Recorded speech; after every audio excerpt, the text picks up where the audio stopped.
Hey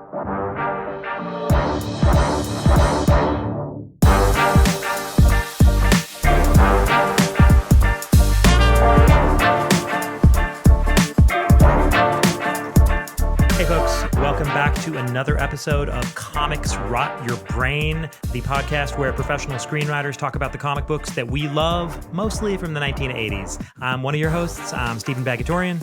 And I'm your other host, Chris Derrick.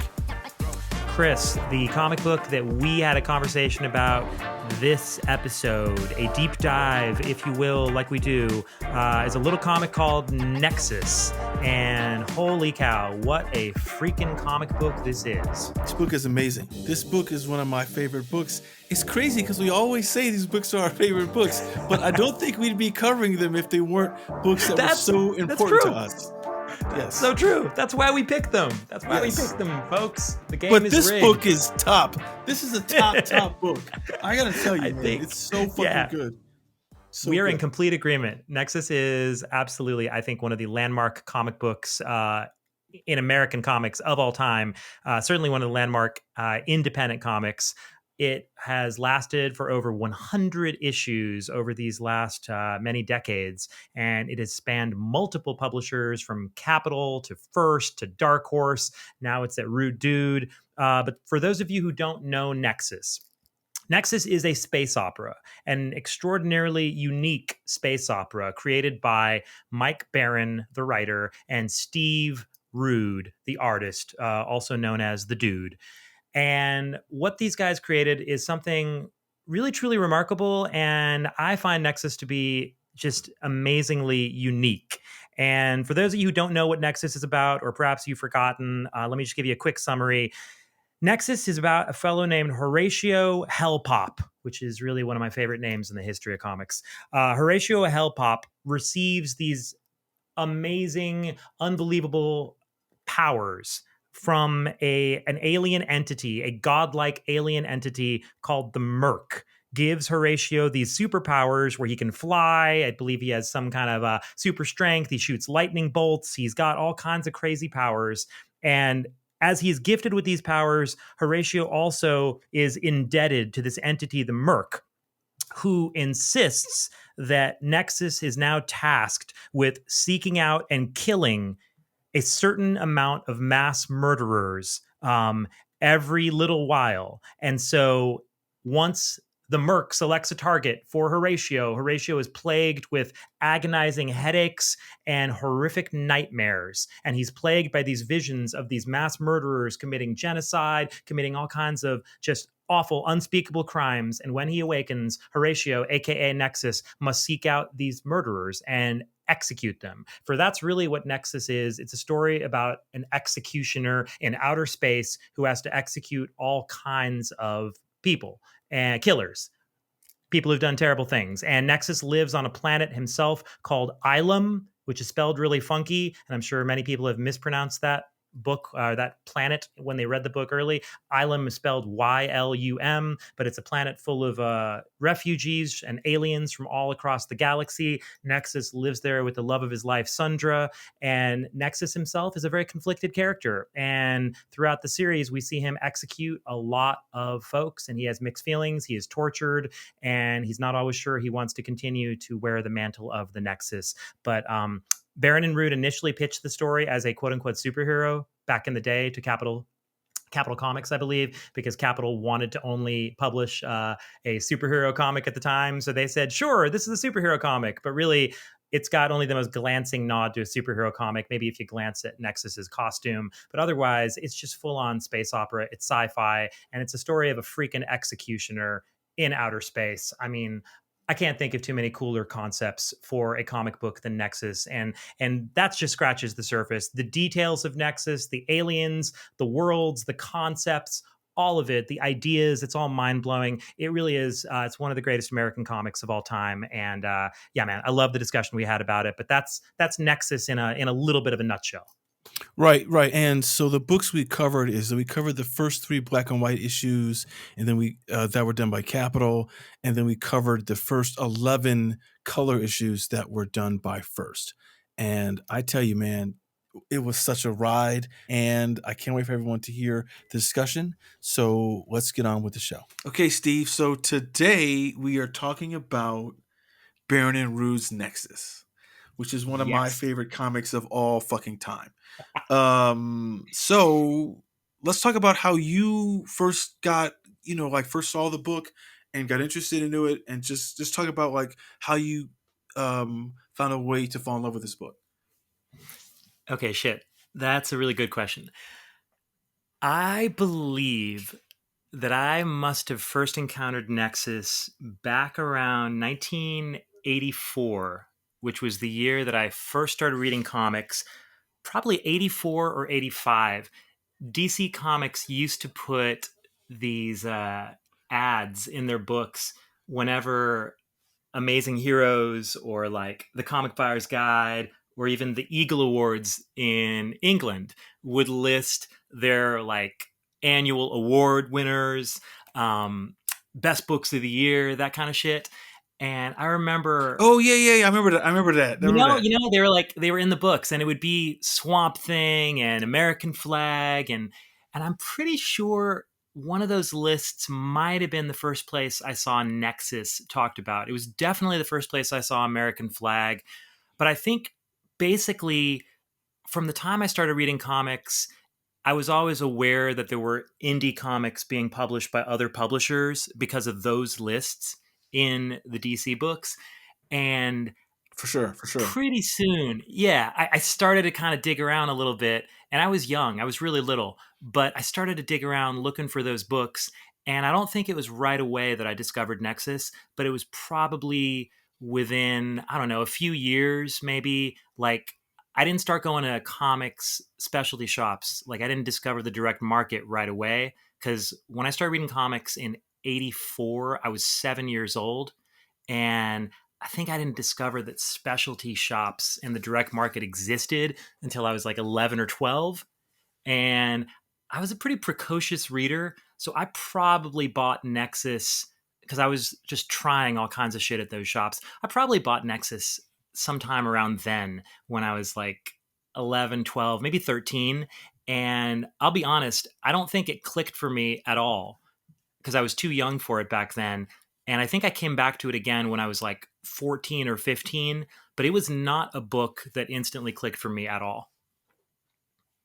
Well, that's interesting. That's interesting because like I saw the book a lot when I would go to this store called Kovacs Comics in Cleveland, Mm-hmm. and but I never picked it up because it's interesting that I always talk about if you like a Marvel zombie or something like that. And I remember when I just didn't buy a lot of the indie books when I first started reading comics, and I started reading the indie books when I got a little older, like my late teens, and when I was into college. So for me, I didn't read. I saw it all the time, and it was funny you bring up those award things that were in DC Mm-hmm. because they were never in the Marvel books, which I think is fascinating.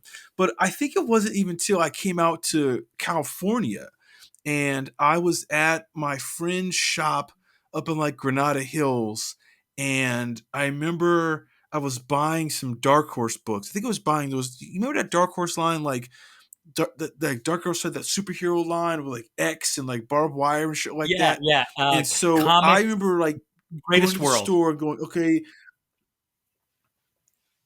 yeah, Comics Chris Road. Yeah. So I was like, okay, what else does Dark Horse do? And there was like those, and there was the Nexus, the miniseries. And I got one of the miniseries and I was like, this fucking book, the art in this, like fucking Steve Rude is killing me. Where's the rest of this book? And I was going around to this other shop I used to go to down in Ventura that's gone now. I can't remember the name of it now anymore. And I was like, where the back issue? Where the back issue of this book? Where the back issue of this? And I remember going down to. I remember I went down to. I remember I took a drive one time to Mile High Comics down in Anaheim to go. Oh shit! I gotta go buy because they probably have them down there. And I got so hooked because fucking Steve Rude. But I think also I was telling you this one time before. Steve Rude he did that World's Finest miniseries in the mid '90s sometime. It was like Yep. 3 issues. I don't remember who wrote it, but I was like, this guy is an amazing fucking writer. I mean, amazing fucking artist. What the fuck else has he done? And I realized that he was doing Nexus, and I was like, I gotta get more of this because I couldn't believe that his work, which is so unique, it's kind of like a. He was saying this kind of like a Jack Kirby meets like Alex Toth kind of combination, which is true if you think about it. And I was like, this guy's work is, there's no one else doing work like him. And there's still no one else doing work like him now. And this is like 20, 30 years later. And the Nexus coming out was like, it's almost 40 years ago now. Fucking wild, man. That's mind blowing. Cause like the book is still so fresh and original feeling. That is insane that it's 40 years old. Jesus. Is that even Yes. possible? I Wow. mean, it's wild because look, because when we were talking about doing this podcast, we were talking about finding these books and doing like we can go back and we're gonna like do a reread as opposed to thinking about what we just love from memory. And going back and reading like those black and white ones and the first 15 or 16 or whatever 13 that we read of the color ones, it's startling how good the book is and how kind of timeless the writing is.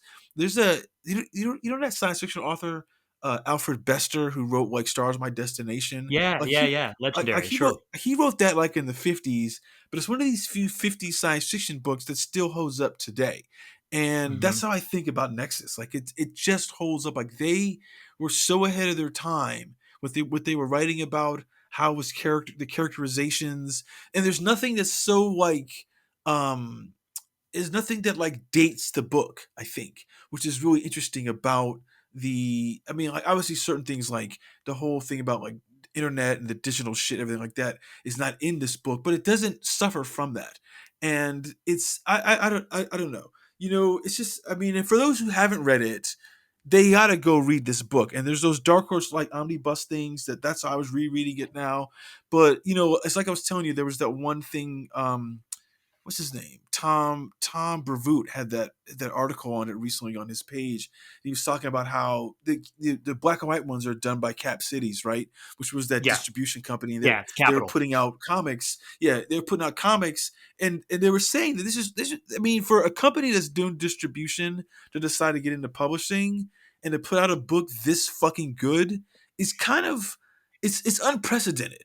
It's so It's unprecedented. Yeah, it's true, man. It's true. Like it's seriously mind blowing how good Nexus is because you're completely right. Even from the very beginning with these black and white issues. Now, arguably, Rude's work is rougher. It's clearly rougher. You can still see the genius in there, and you can still see flashes of brilliance. And it's incredible how fast Rude starts to become fully Steve Rude and starts to become the brilliant, once in a lifetime artist that he is. But I gotta say that for me, the revelation in the black and white issues was Mike Barron.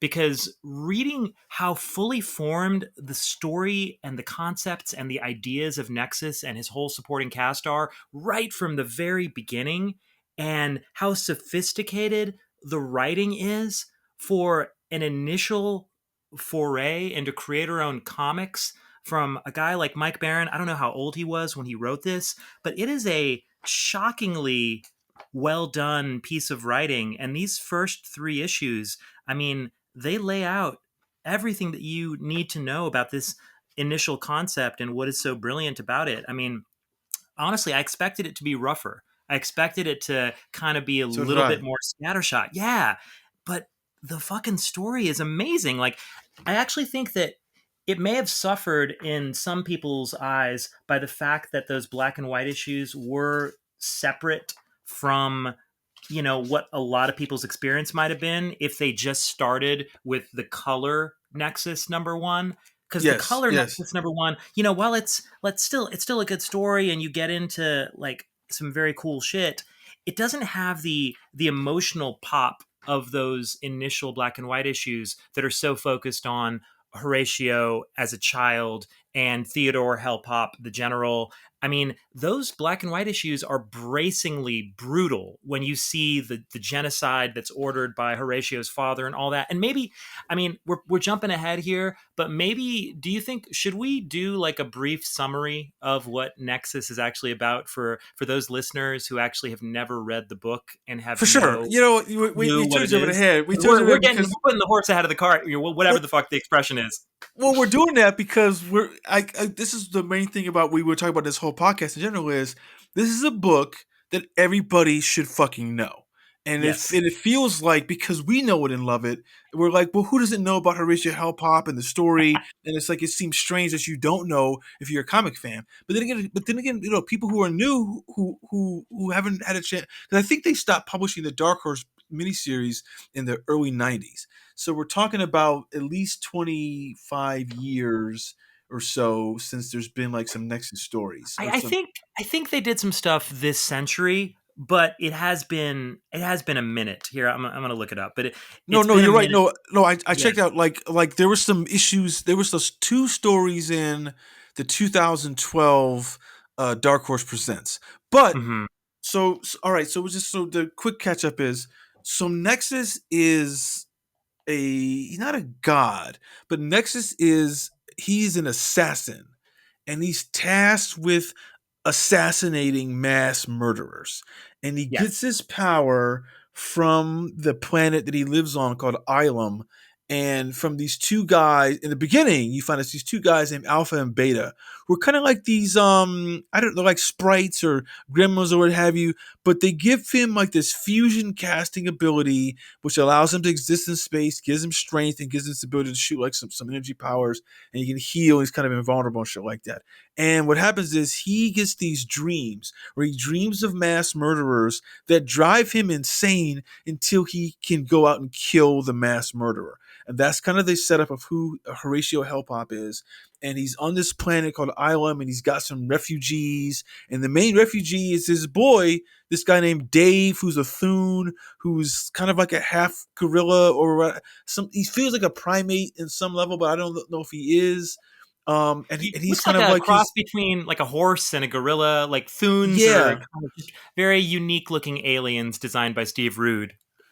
And yeah, and that's his thing. And he's tasked with killing these people. He's just got to go out and he's got to and he has his refugee planet, and that's like the initial hit of what he's got to do and what the stories are all about and how he deal. And it's great because it's how he deals with killing people to stop his own pain, but he's killing people who have caused like immense trauma and have slaughtered millions.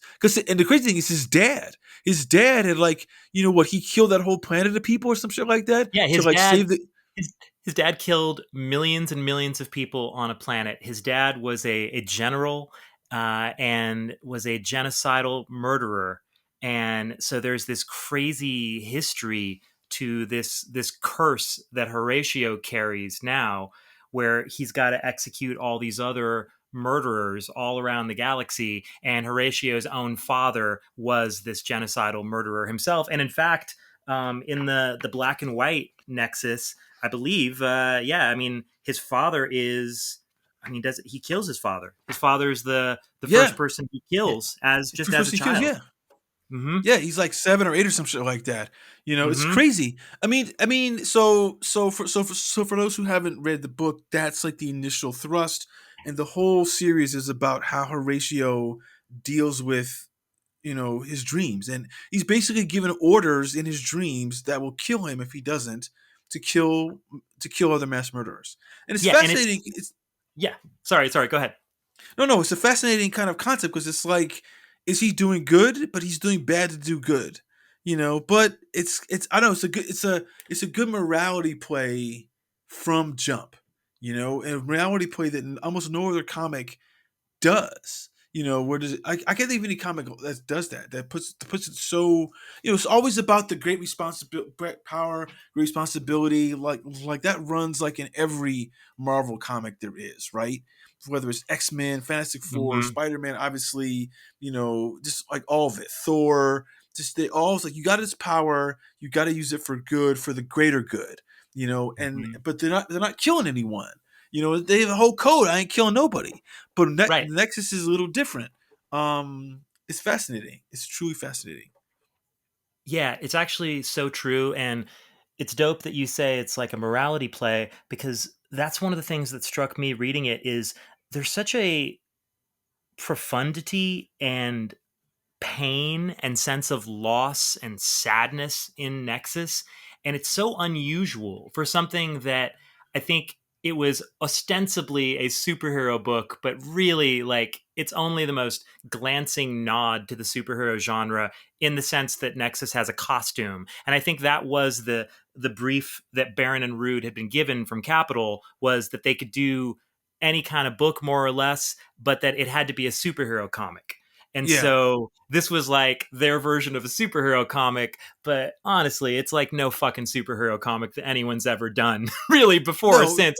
It doesn't feel like a fucking superhero comic. It feels like science fiction. It feels like really, really fascinating, super imaginative science fiction, and honestly, very political sci-fi, because there's this whole Soviet sort of Russian thing going on with the Sov Empire, and the fact that Nexus, I don't know if we said this, it's set way in the future. Like it's set super centuries in the future. It's like 31st century, some shit like that. Yeah, it's way, way ahead in the future. But then it's like they're talking about the past sometimes in Nexus, in Nexus, but their past is way in our future. So, for example, in the first black and white books, Horatio is dreaming of the past, and the past for him then is 2461.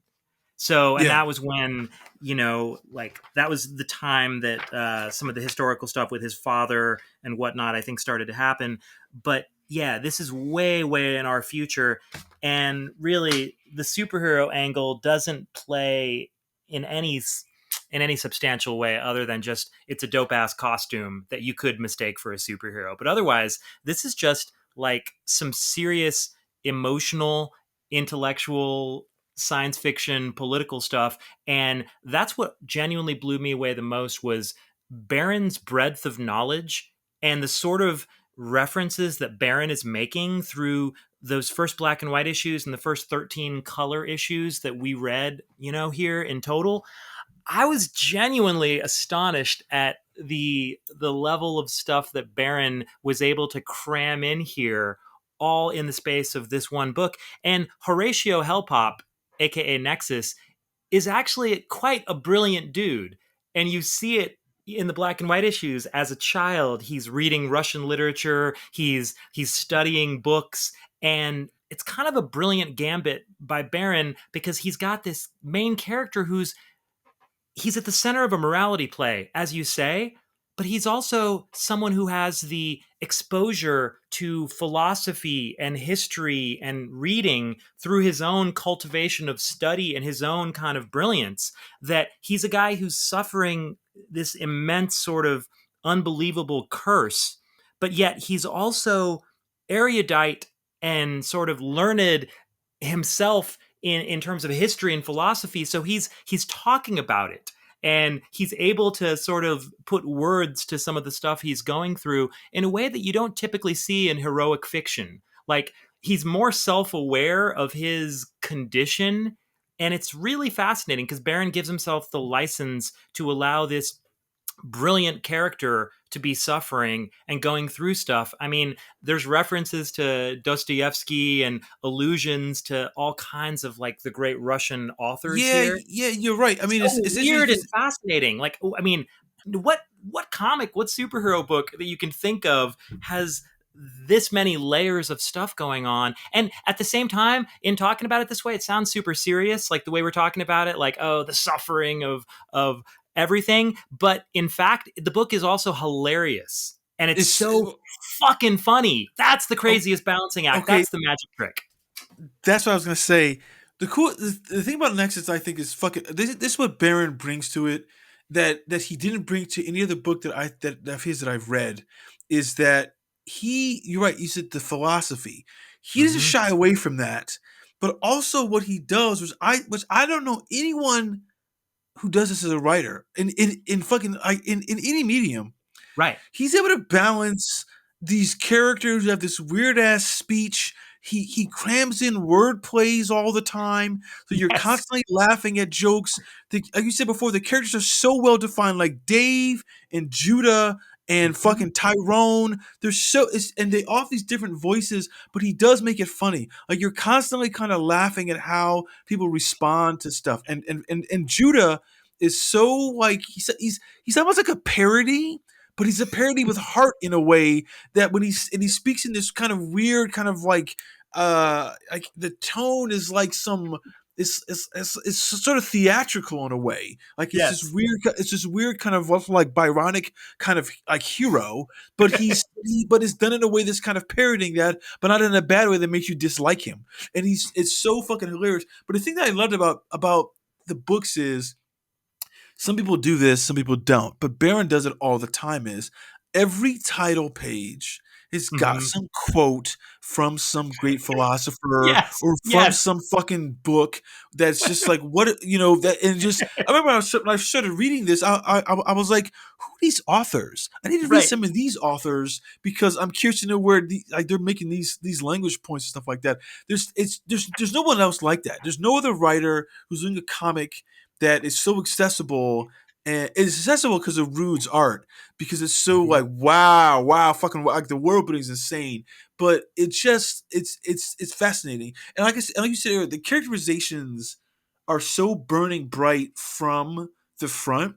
But the Mhm. one thing I think is interesting is as you want to have with any hero, and you Mhm. see it more so in Nexus than probably any other hero book, is Nexus as Horatio. He changes so much as a person. Like if you look at the way he is in that first black and white issue to the final one we read, where he's putting that chip in his brain to stop the dreams, where he's all fat and sloppy and he's like giving orders and he can't take and he's like got no patience and shit. It's like Yeah. he's so transformed. It's Yeah. such a. I mean, like I don't know like any character in a comic that makes that kind of that kind of change in his character in his personality. Based upon what he's going through throughout what the plot is making him do. It's really interesting. It's That's a really. great point. And that's the thing I think is why it's kind of fucked up that this book is not just like championed by everybody who wants to be a comic writer, because it's Yeah. like here's the bar that you Yep. better fucking jump over. And if you, I mean, yeah, and there's no one who does this. I mean, people love there's guys we love who write now, like modern guys. Like we talk about John Hickman every once in a while, but it's Sure. like he's great, but it's like, but he doesn't have the humor Mhm. that Barron has, and that's where Baron like is like, oh shit, this. I mean, he just gets. I mean, and even that character, the Clone Zone, the fucking like the Yeah. comedian, Yeah. like where that's what's cool is that he's got someone who can go so extreme and so like it's like you're rolling your eyes at his bad puns, but Yeah. it's not over the top in a way where it's like, oh, okay, this is terrible. It's like I use it, this is high wire act that everybody who wants like I think if you're writing fiction, you need to be fucking reading Nexus. It's my opinion. Yeah, no, 1,000,000%. I mean, I'm so happy that we're talking about Nexus on the show because I do know that it was a book that was widely celebrated in the comics community at the time that it was released. Like I think it got a whole bunch of Eisner Awards and nominations and wins, I think, particularly for Rude, but I think for Baron as well.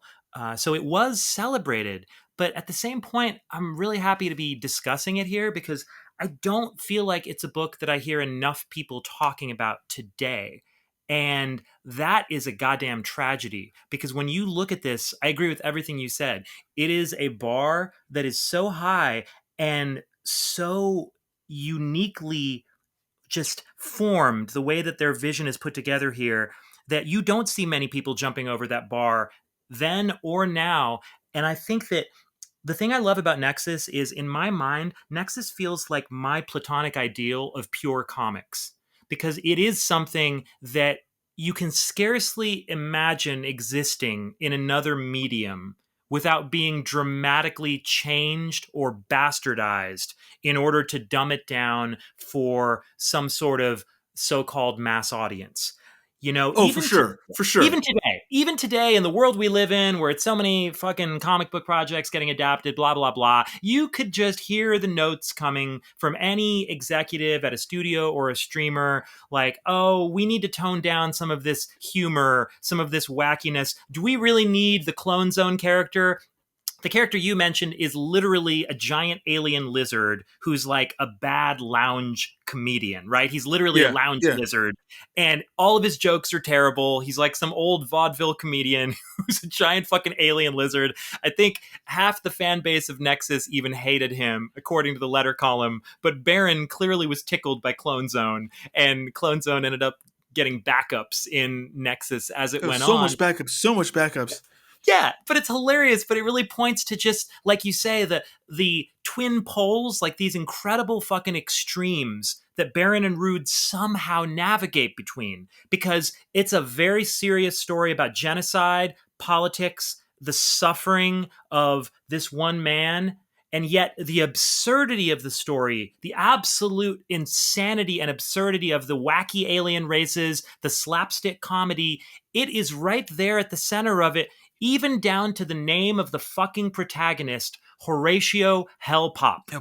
Like, it's a fucking absurd name, but I also think it's one of the greatest comic book names of all time. Because contained in that name, in that fucking name, is like a microcosm for the whole Nexus. Because Horatio Hellpop, like that first name, has a sense of history and gravitas, and yet combined with Hellpop, it's got that absurdity and the wackiness. And I think that name, it really encapsulates what is so unique and beautiful about this whole series. And you're right, I haven't seen anyone else do anything like Nexus. I can't even think of a real comparable for it. And yet I can't. Yeah, like, you know what I mean? Like, it's so unique. It's very singular. And yet I don't hear a lot of people today name-checking Nexus as their favorite comic or one of their favorite comics. And perhaps we would have heard a lot more of that in the 80s. But I don't feel like it exists in the conversation in the comics community as much as it should, considering the caliber of the work. And that's curious to me. And I have some theories about that, but I'm wondering if you have any thoughts maybe on why you think Nexus it's not really discussed in the 80s pantheon in the way that so many other books that I would say are lesser books are frequently brought up. So couple of things to that. One, the height of Nexus is like, because it's 81 to 82 in the black and white. They take 6 months off to start at first. So we're looking at 83 to around like maybe like 88, right? Is when is the big chunk of this series. Yep. So that's when like Crisis is out. That's when Watchmen is out. That's when Dark Knight Return is out. Yep. That's when it's when Secret Wars is out. It's when the Spider-Man and the black suit is out first time.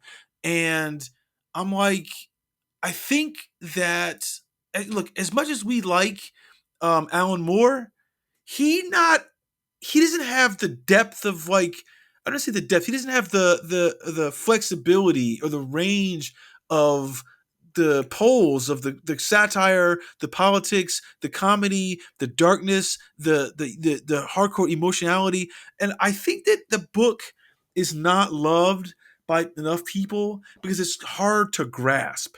I think that if you're going to read Batman, Dark Knight Returns, Miller's work, which I think is celebrating its 35th anniversary, something like that this year, is like, it's fucking amazing, but it's a Batman story. And it's very black and white in terms of what it's trying to do and what it's trying to say. And there's no gray area on tone. That's the thing too. It's the tone of this book. He can oscillate the tone within the same panel. Yeah. You know, like, it's gonna be funny, right. And then in someone's response is gonna be like, here's some dark shit, and then all of a sudden here's some straight up like slapstick shit. And you're like, who can do that? I think that people are afraid of it. I think comic people are afraid of it because it's so good that you're just like, I can't even get that good. You know, I can't I mean, the only thing I can think of is just you bring up. One of the things I had in my notes I want to talk about was you mentioned this about what it covers, right, and how timeless the book is. And Yeah, and after this, I want to hear about your thoughts as to why people don't love it now. But I think totally. this is part of why what it is, because it's because like any good science fiction thing, it's a great like political critique, right? Because it talks about slavery with the heads. It's got Mm-hmm. rape, but the rape Mm-hmm. is female on male because that with the consent when Ursula like Imada like basically rapes Nexus and when Mm-hmm. they're traveling Earth that one time, like that's Mm-hmm. kind of rare. That's kind of like when does that happen? You know, Yeah. and then Yeah. there's the media, the media is so overwhelming, and it's almost like this telepathy with the media. It's just everywhere, and that kind of was like interesting, kind of like with advertising. It's a precursor of what's going on with social media now. You know, Mm-hmm. there's a communism gets critiqued. There's income inequality gets critiqued. There's the refugee crisis. There's Yes. mass murder sanctioned by states. Yeah. This is Yes. all shit that he's grappling with 40 years ago. That we're still Yes. grappling with now. That's Yes. why it's like, oh my god, how do you even write on that level? And I don't. And I think that's why. I think if you really drop down about it, it's so awe, and it's not even awe inspiring. It just creates awe. And I think that people are Mm-hmm. like, no, we can't fuck with this. I think comic creators like we can't fuck with this because as good as like John Byrne is, as good as all these guys are, they don't have this ability to like just to be in every. You said too about how in this is pure comics because if this was. I remember I told you like in the early 2000s, I tried to I tried to option this to take it to some people to do it as a cartoon, Right. and the first thing they told me was um let's get away with these executions. I was like, you can't get away from the executions if Let's you're gonna do do Nexus. Nexus. Like, Let's do Nexus with no executions. Right. yeah. So I think that's what it is. I think the book is so like I think it's just you can't grab it and say it belongs in this box or it's this type of story, and that's why I think people can't relate to it. Even other comic creators can't relate to it. And then fucking Rude's art is shitting on everyone. It really, I mean, look, It's so true. I'm not gonna like say shame anyone, but we all know everyone is good. We are our top people, and we know like Jim Lee, Byrne, Perez, like Leighton, all these people. They're great artists, but like what Rude does in terms of like the world building, it's like fuck. Yeah. I go on forever. But talk to me about your theory as to why people like just aren't into like even creators aren't into this book. Yeah, yeah, it's so funny you say that. Okay, I have so many thoughts on what you just said. First off, I do want to agree wholeheartedly with what you just said about Steve Rude being on a whole nother level. Because look, these issues that we read, these are not even peak Steve Rude yet. No, He's no, still he's no. still ramping up. He's still ramping up, and No, it's fucking crazy. crazy. It's insane. He's still ramping up, and you're 100% right. He's shitting on everybody in comics just about. At this point, he's already just fucking drawing circles around 99% of the artists in comics. And I would say he's still probably a year or two, maybe even 3-4 years away from his peak when he gets to be fully maybe at the mastery level of his own sort of apex of his dudeness. Yeah, However, I think that what you say is fascinating, that people can't get their arms around Nexus. It's not easily apprehendable because I personally adore Alan Moore, and I always will name check Alan Moore as like my favorite comics writer, my favorite writer of all time. I could not think more highly of him, but you're absolutely right that Alan Moore's work, as brilliant and sophisticated and just extraordinary as it is, and again, he's my favorite writer, it's also very neatly encapsulated in large part in collected editions that are very easy to understand. When you look at Watchmen, when you look at V for Vendetta, when you look at From Hell, I mean, the books that have burnished the legend of Alan Moore, and rightfully so, are books that you can give to a quote unquote civilian quite often and have yeah, them understand.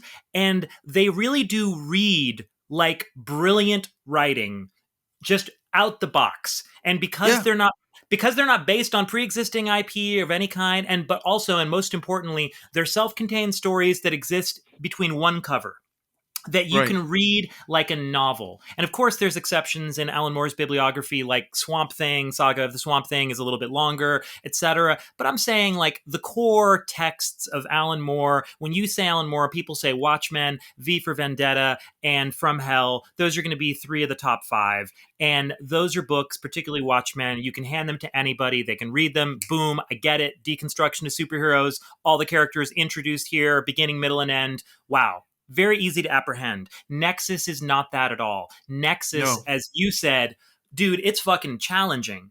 It's challenging. Like, you're throwing all these ideas in there, and Barron clearly was a voracious reader, I'm sure is a voracious reader, has this incredibly yearning side to him in terms of his own spirituality, but also his politics. And he's looking for answers, and he's examining the big issues, the great questions of our time through this construct of science fiction and genre. And he's doing it, though, with this playfulness that is so unusual. And I think it honestly short circuits most people's brains. Because you and I know from working in Hollywood that what freaks out people in Hollywood more than almost anything is when they don't understand the tone of something. And like, everyone's like, well, yeah, right? It's like their brains fucking freak out. That's why in Hollywood, it's like, oh, well, what's the comparables? What is it? It's this meets that, right? You got to have the pre-existing fucking thing that we can compare your thing to, or else we can't process it. And with Nexus, Mike Barron doesn't give you those kind of handrails to other comics. So when no less of a source than Harlan Ellison offers a quote that they use on the cover of Nexus, I think it's, I'm reaching for it here. It's Nexus number 4. On the cover, it says, "Glows with originality, Harlan Ellison." Yeah. I think he's 100% right. But I do think it's a double-edged sword, because that very same originality, I would suspect, is part of the reason that Nexus is not really understood by a lot of people, or appreciated even. And it is such an original thing. But I think people don't understand how you can be deeply emotional and yet also wacky and slapstick. How you can be philosophical and you can be politically serious and dealing with issues like genocide, but then in the same issue of a comic, have some wacky joke with some quirky aliens doing something goofy. And I think that mashup, to me, is part of the pure comics of it all, because it's something that can only exist in a comic book that I can't imagine existing in other forms. And it is really, really just, it's a shame that people don't, that people don't understand what Barron's doing here and what Rude's doing. But it reminds me of a quote that I remember reading in a review that was talking about another writer, but they were comparing this writer to Alan Moore. And they were saying that Moore's writing has that quality that I mentioned a second ago, that Alan Moore's writing often screams great writing on every page. Right. I don't know that Mike Barron's writing screams great writing on every page, because depending on the page you read, it might be some wacky slapstick shit. It might be just a really funny, goofy bit or whatever.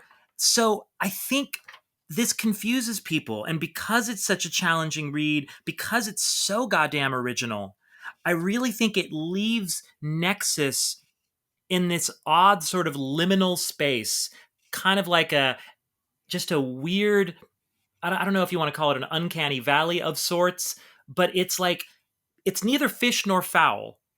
It was created on some level to look like a superhero book, but anyone who picks it up thinking that it's that is going to be sorely disappointed. And I think completely, that they're going to hate themselves. Yeah, right. Yeah. People don't know what to make of it. So it's like one of those stories that has to teach you how to read it. And I think it's that sort of challenging nature to it that for a lot of people, they're just like, fuck it. I don't get it. It makes me feel dumb. You know what I mean? Like, I can imagine a lot of readers being like, Yeah. I'm dumb. Okay. Now, see, it's okay. That is a really, really, you know, great insight on the book because look, I've suffered a lot of that in Hollywood, trying to write stuff that is like really out the box. But and I kind of I mean, I think in my own head, it's like certain comics that I've read, like where they do shit like this, really original type shit, is if it Mm-hmm. really burns in my heart as like this is what storytelling can do, this is what storytelling can be, because it's a little harder to like it's not candy, right? It's Right. like this is like some broccoli for you to eat, but it's broccoli with some brown butter and some really good salt, and it's so good. But it's Yeah. like one of these things. But you're absolutely right because look, I think about Alan Moore, and you're right, it's those books. But here's the difference, right? So Viva Vendetta and Watchmen, they're short run books, right? 12 Mm-hmm. issues, I think 6 issues and everything like that. Baron is doing, they did 90 some issues of this book. Over 100, over Over 100, 100. over 100. I counted on Wikipedia. It's like a little bit over 100, which is a staggering amount of issues for a It's a stag creator owned, for a for a largely creator-owned book. creator owned book. Yeah. And the thing that's interesting too is that we talk about these guys more. I think more is a special case, but Frank Miller, like he's mainly known for Daredevil and Dark Knight Returns, and I mean, look, and but some of his other work like Sin City and like Hard Boiled, which I think is more fascinating work by him, Mm, is celebrated, but it's not IP driven, right? It's original shit. And like yeah. some of my favorite John Byrne stuff is Next Men, right? But Mm, that's not his most celebrated stuff because it's hard. It's because they're reaching to the boundaries of what their fans are used to, and and when guys do stuff like that, it's not an easy read. It's like I tell every time. I never read The Legion of Superheroes until I read the one that Keith Giffen did with the Beerbaums writing it. That had that one where it's like oh, 5 years 5 years. later. 5 years Five later. years Yeah. Yeah. later, Yep. they throws you in with issue number one, and all the heroes are being rolling around by their weird ass fucking alien actual names, not their code names, and they're not wearing their super suits. So it takes it. So you as the reader have to begin to kind of like fill out a spreadsheet in your brain to Mm-hmm. understand the relationships, and I think that is what is hard on comic readers. It's hard on any reader. It's like you pick up a fantasy novel and there's 4 or 5 pages of like, here are the houses of the family trees, shit like that. It's like, but at least they're giving you that. In Nexus, he doesn't do that. In that League of Superheroes, they don't do that. So it requires so much more of the reader to, you gotta really be engaged. And I think it's sad that being engaged means that you can't enjoy dope shit. And Nexus is so dope. And here's the thing: it's crazy, right? Like we're mainly talking about like Baron. We're not even Yeah, talking it's about like so Rue's funny, dude. contributions. We're not It's even funny. talking about Rue's Yeah. Oh my God. contributions. You read my mind. You read my mind. That's But literally the next thing I was going to say is we got to get to Steve Root in a Steve second. Root is like, I know, Yeah. but it's just but even Rude says in this one interview, he was saying it's like the Nexus was entirely Baron's idea. He came to him and they Mm, talked about it like over dinner. So he said, "Here's what I want to do," and Rude said, "I'm in for it. I'm down for the ride." But I don't think that Rude knew where Baron was gonna go, because even if you look at the first issues, although the characters and the mhm. storyline is really is so like designed strongly Yeah. that he goes so far. Like that one issue, you remember the issue when he like goes to like that to that Sove planet, and he's walking around and he's hanging around with the people on the street before Mhm. and it's like he's meeting, it's almost like he's hanging out in Moscow, Yeah, like it's hiding out there. the one where he goes to assassinate the general. Yeah, yeah, and it's yeah, the general who knew his dad, he and everything Yeah. like that. It's like that's such a weird issue. I mean, Mhm. we were trying to think about people who are comparables, and you were saying earlier, it's like it's like the book has to teach you how to read it to enjoy it. And Yeah. I remember reading that, like, one of my top 3 novels of all time is Umberto Eco's Name of the Rose. And he even says in the intro to the book, he's like, my first 100 pages of this novel is going to teach you how to read the novel. And then there's another 600 pages.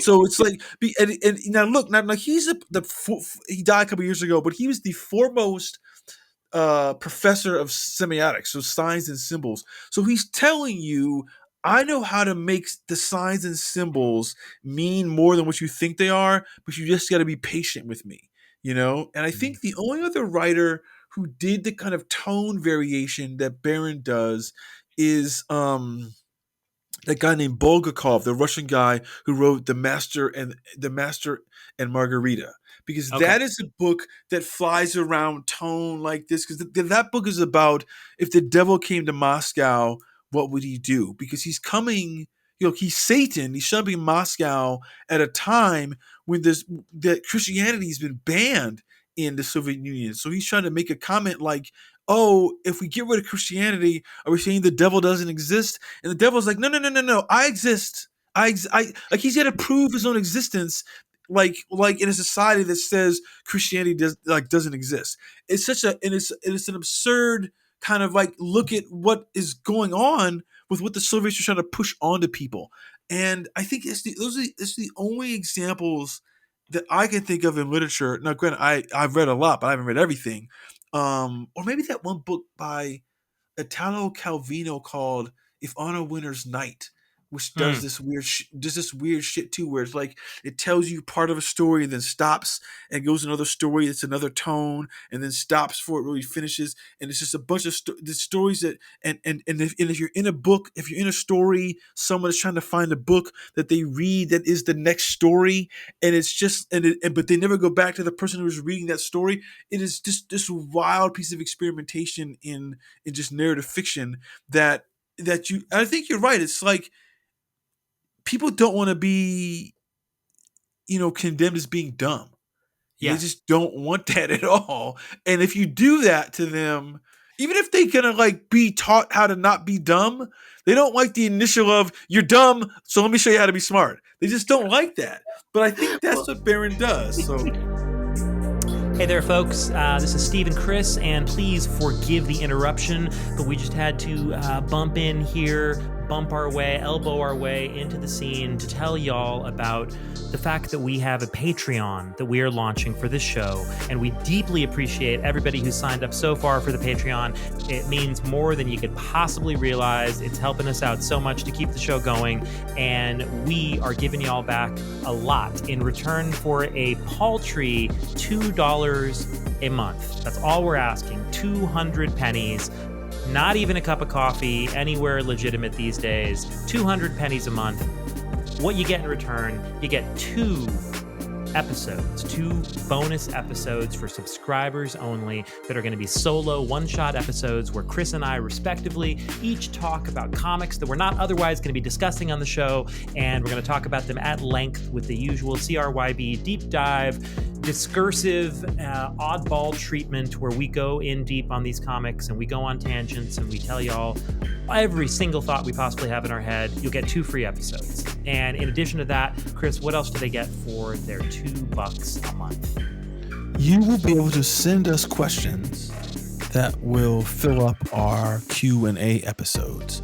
We will do a Q&A episode every season, and it's all going to be questions from you, the listeners. And you can only submit questions if you are a subscriber to the Patreon. So please do your best. Find the 200 pennies and subscribe to our Patreon. We would absolutely appreciate it and just adore you. And you probably get a shout out. And the other thing is, you'll be able to suggest what books we cover in subsequent seasons. What books are going to get the Comics Rot Your Brain treatment. And that's only for subscribers. So please subscribe. We would love it. Patreon is how you find us, and you hit subscribe. There's only one tier. And Steve, before we get back to the show, I want to know, what book might you cover in your one-shot episode? It's a great question, Chris, and there are so many bizarre comics from comics history that I am going to want to cover on these one-shot episodes, but just one of them, I would say, is an extremely obscure miniseries that DC Comics put out in 1989 that was 2 issues in the so-called prestige format, the Dark Knight format, if you will, and it was called Justice, Inc., and it was written by Andy Helfer, and it was drawn by Kyle Baker. And when I say drawn, it was painted by Kyle Baker in a very bizarre, unique style of painting that I don't know that he has used before or since. And I heard Kyle Baker talk about this once, and I think he said it was an incredibly laborious painting process, hand painted, that he abandoned soon after this book. But it's a really weird looking book in the sense that the characters' faces are very much obscured, and they're almost faceless. Like, they have just weird sort of indentations on their faces, but they don't look like normal people, and the faces look just very odd throughout this whole comic. The whole thing looks like it's like through like a gray screen effect or something. Like, it's a really deeply weird looking book visually, and story wise, it's kind of a semi-connected pulp story that is connected to The Shadow, which was the other book that Helfer and Baker had just finished a run on before they did this. And the little write-up here from mycomicshop.com talks about how by the time you met him in the pages of The Shadow, Richard Benson was an old man still practicing his craft, living off past glories. Now come back to 1948, when Richard Benson was in his prime as the renowned freelance crime fighter, The Avenger, head of the small band of criminologists known as Justice, Inc. The Avenger and his cohorts are enlisted by the CIA to infiltrate the upper echelons of the emerging third world nations and impersonate their leaders. Oh, this sounds like it could be a problematic story. But as is often the case in affairs of intrigue, the circumstances of the Avengers' employ are not what they seem. As Richard Benson discovers the truth, he vows to destroy the agency and all that it stands for. This is the 2-issue limited series. From the critically acclaimed team that brought you The Shadow, suggested for mature readers, DC Comics 1989.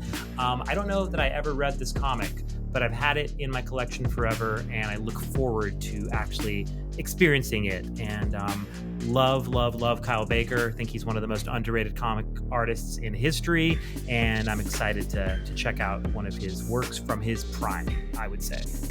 Well, you know what's interesting about this is that I have this book. I remember reading it. I remember reading it because I was so into that Shadow run, that Chaykin and then Sienkiewicz and then Helfer and them. Yeah. And they came in it, and I couldn't get enough. When you mentioned the art of the face, the way he was drawing this, I want to say he was penciling the Shadow in that weird technique, but he didn't paint it. Or maybe the covers were painted that way. I can't remember now, but I remember reading the covers. Covers might have been reminiscent to this technique that we're talking about. Yes, that's for sure. It's interesting you talk about what's happening in the 40s and everything. It so sounds like some sort of offshoot of what inspired James Robinson when he did the Golden Age, which we will be covering on this show sometime soon, sometimes maybe after this, who knows. That's really interesting. That's my book. That's my book. It's one of my books. So what about you? What about you? What books are you considering for your one-shot episodes, Chris? Well, you know what? There was a book. It's a mini series. I think I'm just gonna read the first issue. I might read the whole thing, but it was so kind of groundbreaking to me. It's called Nick Fury versus S.H.I.E.L.D. And I want to say Paul Neary did the art on this. I can't remember, but I thought it was interesting because it was a time. I don't remember when they took an iconic character like that and that organization, which had always been popping up around, Marvel Comics stuff in the 80s and 70s and 60s to kind of like solve kind of weird things, and then they totally dismantled it. They absolutely dismantled everything, and they killed all those characters who were part of the Howling Commandos. They all got wiped off the earth. I was like, this is shocking.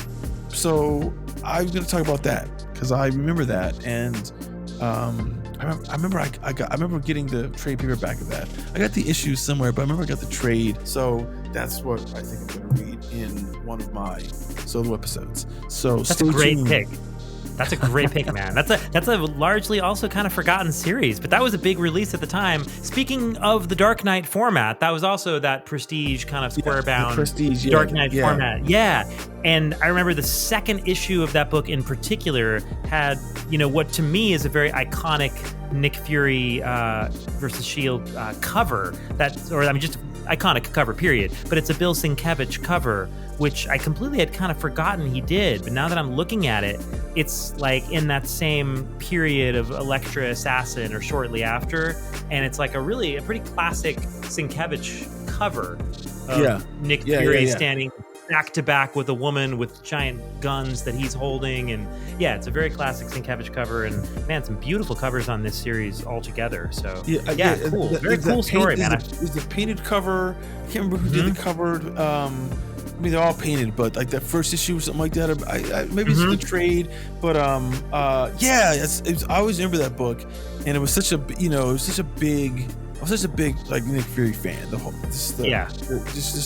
Steranko stuff. I mean, I've got that fucking that whatever that artist edition thing is huge. It's huge ass tome. So I'm curious about that book.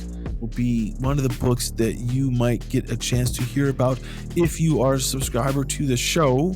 And for $2 a month, you can become a subscriber on our Patreon page.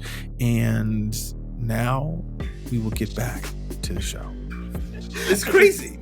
It's phenomenal to me that like some of your comparables that you can think of for Mike Baron and for what Baron and Rude are doing here are Italo, Calvino, Umberto Eco, and some Russian literature, which is of course very apropos, but it also kind of shows you how simultaneously like high-minded and adventurous what they're doing here is, but yet there is just this playfulness to it and just a pop to everything that feels like it's mashing up all of this experimental literature, Russian literature, history, all that through the blender of comic books and the visual influences of, like you say, Alex Toth and maybe some Max Fleischer cartoons and Space Ghost and all of Steve Rude's major influences, Jack Kirby, of course,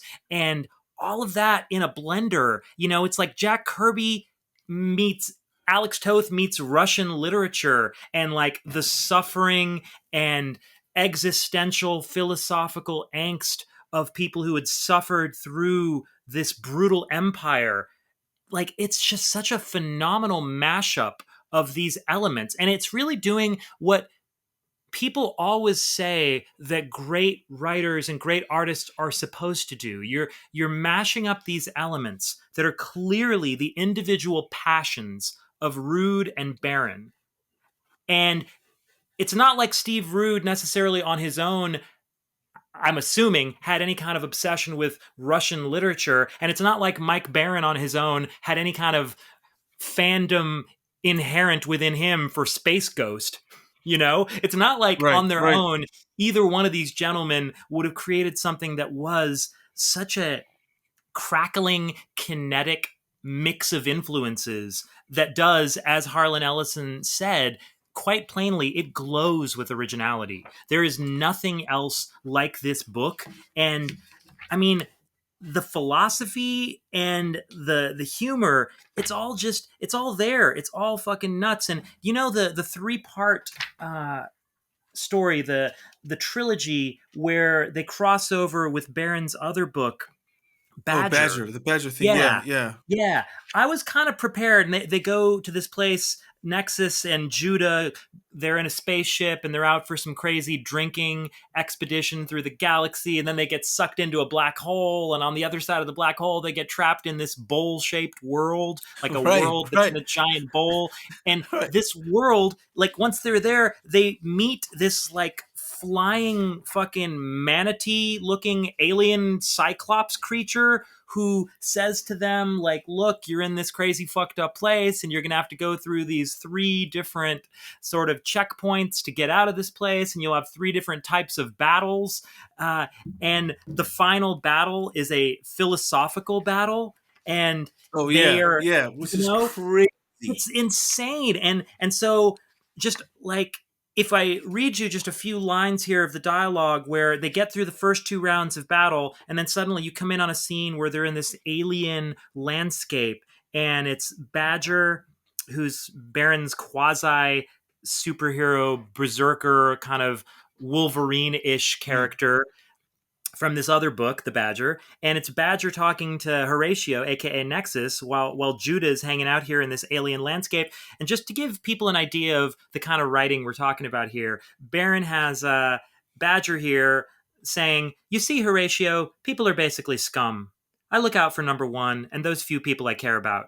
Horatio says, "Yes, but your actions as a vigilante seem to indicate that you're trying to impose a moral standard, a superego, if you will, on society." And Judah says, pain's all gone, my fellow travelers. We haven't been attacked in 3 days. When do we get to the ring of philosophy? Meanwhile, Horatio and Badger ignore him. And Horatio says, "If you believe people are scum, why do you try to change their nature? You know it's hopeless." "Well, I'm on a mission from God, and I like to make the Drongos sweat a little, of course." Judah says, "Ahem, where? I say, where is the ring of philosophy? We should have reached it by now." Horatio says, "God? What God?" God's a badger. He has chosen me to do his special work, to seek out injustice or even rude behavior and punish the guilty." And so they go on having this crazy philosophical discussion, and then it gets to a point where Badger says, "Don't worry about it, Fuzzface. If there is danger, let it come. Relax. Be here now. Go with the flow. Do your own thing. The Tao is elusive and intangible. Get me?" And Horatio says, "My dear Badger, you are correct in your Zen, but diffuse in your Tao. For Taoism is a wider-ranging concept than you might believe. Far from forbidding discipline, it embraces it. Let me give you an example." And it goes on and on like this. And this is like supposed to be a fucking superhero comic on some basic level. No. And this is insane. This is insane, but it's so wildly entertaining. But see, this is what we were saying before. It's like he can jump from total philosophy to slapstick comedy in the same panel, because every time Judah is saying, "Where's the ring of philosophy?" he's too slow to realize they're already in it, because these other guys are fucking having the debate right then. It's like this level. That's where he's genius on a thing. Yeah. But see, now I want to just kind of dovetail into what you just mentioned about the alien landscape, so we can talk a little bit about fucking Steve Rude. Yes, please. Steve Rude. I don't know anyone as unique as him in this book, right? Mm-hmm. Because as cool as Jack Kirby is with all his kind of like creations and the way he draws, and I think Kirby's true kind of like gift to comics is panel composition, page composition, and how to draw the form in the most dynamic way. And he has some cool technology, because see, one of the things that I was really young that I always used to kind of judge how good an artist was how good you use technology. Because the technology, some people can just kind of like push in the background just as bullshit. But the stuff that Rude does in this book, like just take the bowl-shaped world issues, right? Those 3 issues. The landscapes he creates, the ships he creates, the technology he creates, the type of fucking like the acting he puts on their faces. It's just like, who is this skilled? Who and it's all alien. Like there's nothing that he like what's he drawing this from? He's drawing it for, like it's almost like he's got some psychedelic drugs he's taking constantly to create this, but he's not, because he's clearly being able to like draw stuff and stay on target and tell a story. But you look at it and just like, How does he like the guns, the clothing, the backgrounds, and he jumps around, and that's just the alien landscapes. When they go to Earth and they're at those little restaurants where they're kind of just like some modern like when Nexus was out with like Sandra Peele and they have these little candlelight dinners and there's like maitre d's. Like he's able to draw then the regular shit that we know is like that we understand is our world. He draws that fucking amazing too. It's just like there's nothing he can't draw. That's what's fucked up. But it's fucked up because he's not loved more than that. Like most people have like I can't really say off the top of my head like what is he bad at. Now granted, you look at the black and white stuff and he's not fully there, but by the time you get to that final issue in the black and white one where he's fighting the guy with the heads, he's there in terms of like his control of the form, what he's trying to say, and he keeps getting better and better. Just the rendering gets better and better. But the thing that he does also too fucking cool is the backgrounds. It's just like you can't underestimate how much detail work he does. It's kind of mind blowing that he's doing this on a monthly book like this, or even it was a bi-monthly book. I don't know what the release schedule was, but you look at it and you're like, what the fuck is going on? And what's crazy is it's not where we got yet but later on in the run, his backup artist is motherfucking Paul Smith. Like that's his step down level. Is like we give it Paul Smith, who arguably is my favorite X-Men artist. Arguably, Paul Smith, who's a legend in his own right. Legend. Yeah, and he's the backup artist on Nexus. It's insane. It's truly insane. I mean, you're right. No, you're totally right, and I'm glad you kind of redirected us a little bit to Steve Rude here, because I feel bad that we've gushed so much about Mike Baron, but I think that's also probably because we're both coming at this from the perspective of writers, and that's kind of our primary lens on some level. But I think we're both also people who are extreme fans and appreciators of great comic art. And I mean, for me, Steve Rude is really one of the all-time greats. And I can't really say that there's anyone in my lifetime who fucks with Steve Rude. I can't really think of a comic artist that I can pull out of my head, certainly in the world of comics that I'm familiar with, which is American comics in large part. And I think there's no one in my lifetime who I can look at and say, oh, they're way better than Steve Rude. Steve Rude. Oh, not better. No. I mean, you can say someone else is a master in their own way, but Steve Rude is on his own level. Steve Rude is, what he is doing here is just extraordinary for so many reasons. And I think what you're saying about the world building is absolutely true. These are alien landscapes, alien ships, alien clothing. And I think the thing that I really want to emphasize is, based on everything that you're saying here, and it's so evident with just any kind of flip through of any issue, Steve Rude has lived in this world. He has lived in these worlds, and he has given everything careful thought. There's a lot of thinking going on. These are not just random designs for anything. It's all been very carefully considered, and you can see it in the work. It's got a lived-in quality to it that is really just, it's amazing. It's truly a marvel visually, because nothing looks like it is being slapped on the page without really careful thought and brilliant execution.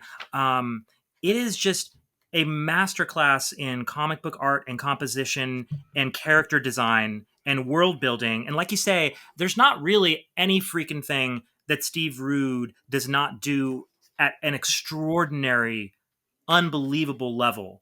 It's a masterclass in comics art, although I do think that to the average comics fan, and this is where it sort of dovetails a little bit with what we were saying about Baron and why the book is perhaps not appreciated the way that it should be, right? And I understand, we're saying all this with full knowledge of the fact that it was celebrated widely in the 80s and certainly in the 90s as well, I'm sure. But yes, it was celebrated within comics with Eisner Awards and a devoted, fervent community of fans. But we're talking about this in the context of 2021, and why isn't the book Nexus on the lips of every single serious-minded comic fan out there, right? And I think that part of the reason for that is how challenging Barron's writing is, like we talked about. And Barron's writing says, come on, keep up. Keep up. Okay? Yeah. Here, throwing a bunch of concepts at you. Keep up. All right? I'm not dumbing it down. I'm not making it easy. Just stay with me. And if you don't, I don't care. Right? Barron's throwing all these ideas at you. I think in his own way, Rude is sort of the perfect complement for Barron, because Rude also, he's interesting as an artist because the work is dynamic in its way, but it's also got a subtlety to it, and it's got a grace to it, and it's got a beauty. You're so right. It's got a beauty to it, right? And that's something that very few comic artists have mastered. And Rude's characters move with a grace, like Nexus moves with the grace of someone who actually danced in a Russian ballet company, just to continue with our Russian motif here. He's a very graceful character, and I think that grace sort of imbues a subtlety upon the art that comic book fans are not necessarily used to appreciating. I know I certainly wasn't when I was a kid, because I remember as a kid, like, I loved a lot of comic artists, but even the artists that were sophisticated that I fucked with when I was young, someone like Bill Sienkiewicz, who was probably my favorite comic artist when I was like 14, 15, 16, 17, and like, I was precocious, I guess, to love Bill Sienkiewicz, even though his work was experimental. However, it was experimental with a certain aggressiveness to it, right? If Sienkiewicz's work is like his work, and I adore Sienkiewicz's work, but it's like a primal scream of emotion. And I think as a kid, even though it was adventurous and it was outside the box and it looked different, I was able to tune in to Sienkiewicz and appreciate him just because there was something in the work that still spoke to me as a kid that felt like there's some sort of emotion, and whether it's, you know, frustration you feel as a kid or anger you feel, there was some way that I was able to tap into that work. I did not have that way in with Rude when I was a kid. And I wonder about that, because I think because of the subtlety of Rude's work, I think it's like Rude's work teaches you to appreciate it also. The more that you sort of spend time in his worlds and realize how consistent, how fully formed, and how just boundless his imagination is, as you keep reading issue after issue, it becomes immersive in a way. But I can't lie, when I was a kid, I didn't get it.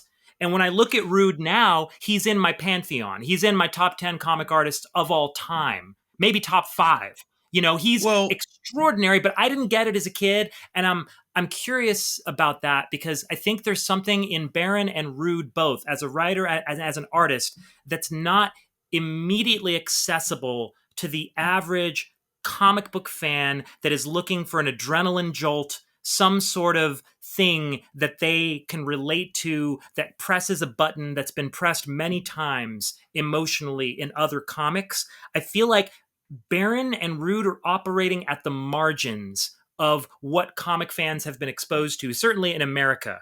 And I think it's what's glorious and amazing about the work. It's why it does glow with that originality. But I think it's a double-edged sword, because, like you said, people can't put their arms around it visually or narratively. It's like you don't quite know what to make of it. And the only way to really embrace it and understand it is to invest a significant amount of time and attention into the work, which is absolutely worth it. And now I just can't wait to read the whole run all over again. The whole run, yeah. Yeah, but it's, for some reason, there's something about the work that doesn't immediately yield all of its secrets to you, nor does it immediately punch you in the face, because it's almost like it's too smart for that. And it's also interested in much deeper things. And it's not going to give you like a cheap pop the way a lot of comics will do. So anyways, that's a lot, but that's sort of like, I'm trying to just get my head around it all. Well, okay, so that's interesting. You make an interesting question, because you're basically talking about the grammar of comics that everybody knows. If you think about the stuff, look, these 16 issues that we read, I can't think of a splash panel that he's done. Mm-hmm. You know, there might be one or two. So, and I think what you're saying about the aggressiveness of a Sienkiewicz, and it's really like, so that's Sienkiewicz's work, but that's also like Frank Miller's work in like, Dark Knight, obviously, but obviously like in Sin City. But is Yes. Daredevil, and but the rest of those things, and all these guys, is their work is very graphic, right? Mm-hmm. It's very what you think about what graphic arts are about. It like it reads really far from away. And what you also said was there's a grace to to Rude's work that when you start reading it, you just are like, whoa! It's interesting you said about he could draw anything, and it's like it's lived in. Like I was watching that cartoonist kayfabe episode a month or Yes. two ago about when they broke down Hard Boiled, right? And they were Mm-hmm. talking about how fucking Jeff Darrow, he must have like this photographic memory because he draws everything to such a degree of detail that it's like that it almost feels like he had models in front of him, but you know he Mm-hmm. didn't because it's like Tokyo, so his memory's so strong. Like I feel that Rude has that same memory ability to draw, but he's even better because he's creating shit we've never seen. Yet it feels so real, and it's interesting because there's that one famous painting. I want to say it's by Raphael. It's called. It might not be Raphael, but it's called School of Athens, right? And it's that it's Mm. like and it's like this with Plato and Aristotle are talking in the middle, and all these other philosophers are walking around, blah blah blah. But they always say that as cool as it is, all these people in here, the architecture of that building could not exist. Like the domes are too wide and the columns couldn't support it, everything like that. And it's fascinating. He's like, oh yeah, because he's an artist, he's not an architect, blah blah blah. But if you look at fucking the stuff that Rude creates, his wild ass creations, it feels like it could exist, like it could be constructed. And if and yes, it's science fiction out, so there's these weird forms and stuff like that. But it does feel like he understood the architectural physics of what was going to create this. And that's a level of genius that I Yes. don't know if anyone is able to even like put their heads around. So you look at it, you might not even be able to Yeah. comprehend what he's. I think you're right. You can't comprehend how beautiful his work is. I think the only artists like there's those guys in the 20s, like Wyeth and like Leyendecker and the Mm-hmm. and the granddaddy guy, fucking Norman Rockwell. Mm-hmm. It's almost like if Norman Rockwell's work was being channeled through Jack Kirby's kind of like his lines. Like Right. that's how you can kind of look at how beautiful, but how like so like physically correct Yes. the figures are, because even when people are like crazy big and monster out and stuff like that, they're still proportioned right. Like there's nothing that Yes. seems like that doesn't fit. Like, because you know how a lot of them in anime, like the swords are too big or things that just don't like. What the fuck is that? Is the physics behind that? Yeah. Rue does none of that, and it's Yeah. really bizarre that that's his ability to create shit from wholesale cloth with no reference, and it Yeah. still feel like you said, it feels lived in and it existed somewhere in some time, and he's Yeah. able to like peek into some architects kind of like blueprints to create shit. It's insane. And then he's got the costume design that Yeah. like fits. It's just like, dude, like what are you doing? Like what the What I mean, fuck? like, and the thing is, a lot of times that like his panels are so dense but not unreadable.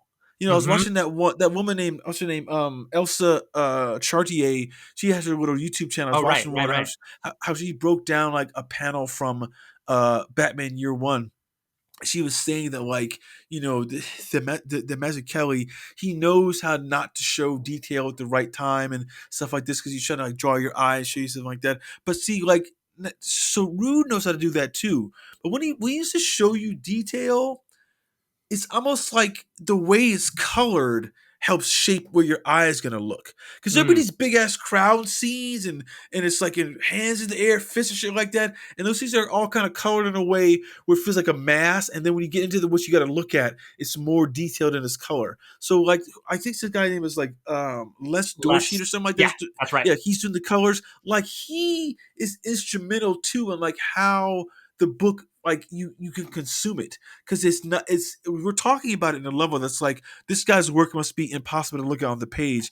And you know what, and I mean, it's weird, like, was it like, what would the original art of this look like how do you read it? But then you look at the black and white stuff and you go, well, that's what it looked like, it's just colored, and it's readable in black and white. But he's able, but to me it's interesting because he did so much like cross hatching and shading and stuff like that in the black and white stuff, that he didn't have to do with the color, because he knew the color would handle all that kind of ability to shape what your eyes going to look and what's going to be, like it was going to pop on the page, because the book has got such a great use of like pop color, and particularly at the time where they're doing that 4-color process, that you're just like, what the fuck were these guys? I mean, it's just insane. It's insane what they're able to achieve in that 4-color process that the other books, I think some of those, like the indie books, like I remember like Comico's like Grendel, not Grendel, but Grendel too, but also about like Elementals and like Mage did really, really cool shit with the color too. That like was what the mainstream books like Marvel and DC weren't doing. I don't know why, what that process was, because there's no like proprietary processes that somebody couldn't do. It's just interesting to see, but the art is so. I think you're right about how you say it doesn't have those those graphic panels. There's no like, oh my god, like let's put this up on the wall kind of art, Right. kind of stuff that you think about for comic art. But when you look at you look at a page, or you look at a sequence, it's so like your eye never gets lost. No, it's just, exquisite. Yeah, I don't understand. Exquisite. Yeah, I mean, you look at it, and you're like, I mean, like, look, like I said earlier, those illustrators from like the 20, like in the say what the Roaring 20s, right? There's all those illustrators before they were like doing photography in magazine, like in newspapers and stuff like that, and in magazines. The people would illustrate that stuff. Yeah. And the primary guy obviously is Norman Rockwell kind of stuff, but that was the main way of like doing advertising and stuff like that, and doing fine art, and that was a style that only really fine artists did, and then it disappeared once photography became a big thing, everything like that. But that's so it didn't it only lasted like 30-40 years, but Rude is the total grandchild of all that masterful kind of like true illustration, that when you think about so what does the illustrator do? And he turns it into a style that works for comics. Because like I said earlier, one of the things that works so well with his work is the expressions on people's faces. Yes. How he tells the emotion. Like oh my God. When Horatio was in pain, when someone is scheming, when someone is upset or laughing, it's like these big wild laughs, or it's so like, I mean, you've been saying it the whole time. It's masterclass work that it doesn't make sense that it's not celebrated. I mean, again, you're right. At the time it was, but it should have this lasting effect of like pushing everybody's buttons. Like, how do we beat fucking Nexus? The way they're like, how do we beat fucking Dark Knight and Watchmen?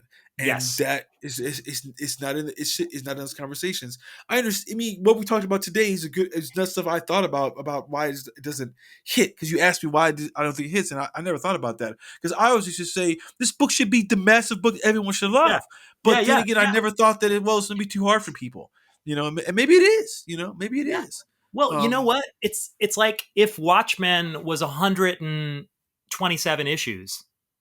Yeah. Would it be remembered the same way? Probably not. No. I think that, Alan Moore's Swamp Thing run, Saga of the Swamp Thing, that is one of my favorite runs ever on any comic book ever. I think it's absolutely glorious. I adore that run. But you don't hear civilians outside of comics talking about Alan Moore's Saga of the Swamp Thing. No one's read those, 40 some odd issues, whatever it is. Civilians talk about Watchmen. They talk about Dark Knight. They talk about V for Vendetta, whatever, the comics that are easy to digest. And I think that's a huge part of sort of the blessing and the curse of Nexus. The blessing of it is that Rude and Barron are enormously generous as creators. They're stuffing so much in there in terms of the language, the ideas, the characters, the world building, the visuals, the composition, the thought, just the acting, the panel composition. It is just jammed to the gills with brilliance. And I honestly think you mentioned the word genius a second ago, and I was thinking about that as you said that. And I do not think that is hyperbole It is not No, hyperbolic at all no. to refer to Nexus as a work of genius in comics. Now, if you want to talk about genres of comics, right? You've got your more literary genres, you've got your Fantagraphics books and your, your books published that are obviously aimed more squarely at a literary audience. And I love a lot of those books. And I grew up as a huge Fantagraphics drawn and quarterly geek, and I was addicted to the Comics Journal and Gary Groth, and I read every editorial, and I loved all of those books too as a kid. But Nexus is something else. Nexus is a genre book, squarely in the tradition of an ongoing series in comic books with a built out world of characters. And that's a specific tradition in comics, an ongoing series that goes on for 100 some odd issues. That's different than a literary comic that is released as a, one thing under two covers that's 100 pages, or it's different than anything that's published under the auspices of more like serious art, quote unquote. I think Nexus is pop comics, yet it is unbelievably philosophical and deeply felt pop comics. And I think it's really hard for people to understand what it is, but what it is genius.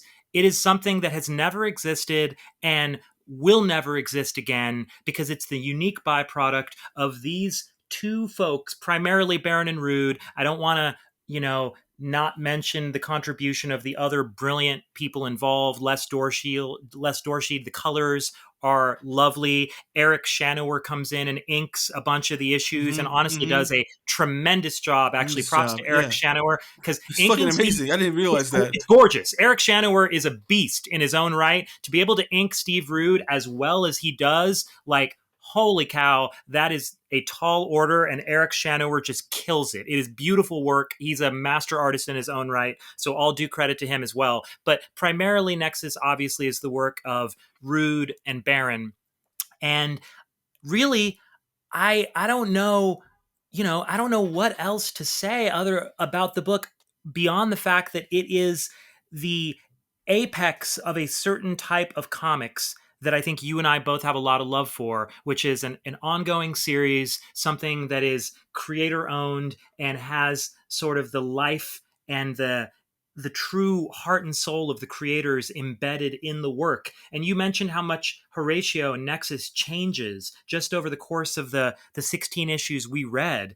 And really, they were taking full advantage, Baron and Rude, of the fact that they had control over this character and they could do whatever they wanted with him, even though I think the creator ownership, that was sort of problematic at First Comics. It wasn't exactly creator owned. There were some difficulties there, but ultimately, the book went through a lot of permutations and there were some ownership issues, but Baron and Rude have got the book back. But when we talk about creator owned, I think what we're talking about is the spirit of the book. And now, thankfully, I believe it is truly creator owned, and they got the rights back from Mike Richardson at Dark Horse, which is terrific. But the book has always felt like a creator-owned book, even if First Comics had some problematic ownership issues with their creators.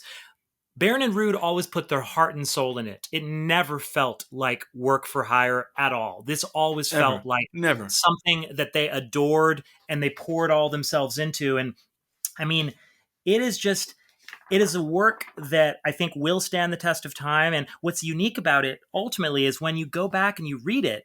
I mean, I had my memories of it, but I hadn't read it for a while. I got to be honest, it is better than I expected it to be. And I expected it to be very, very good. But I think not only does Nexus live up to the hype, I think for anyone who actually understands comics and knows comics, it is better than the hype.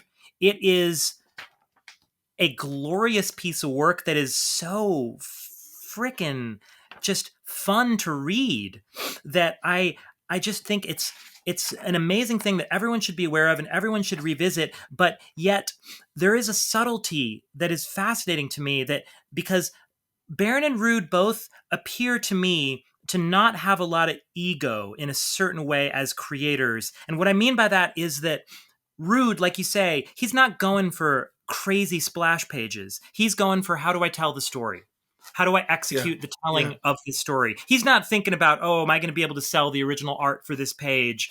Let me try to goose my original art sales. He doesn't seem to give a shit about that. He's trying to draw the most perfect rendition of this story to make it as immersive as possible. And I think that Barron, the same way, Barron is not really overly concerned with the audience here, I don't think. I think he's trying to write something that he and Rude can be highly engaged with, that tackles stuff that they care about.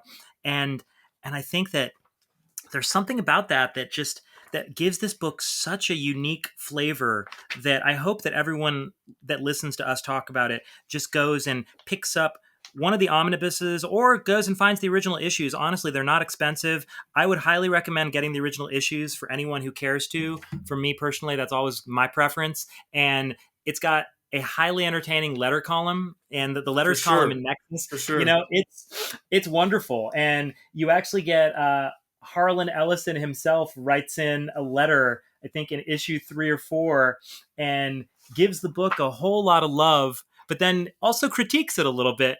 And it's kind of hilarious because you get to hear Mike Barron respond in a little bit of a snippy way to Harlan Ellison's critique, which is so funny to me, because then they use Ellison's quote on the cover of one of the next issues.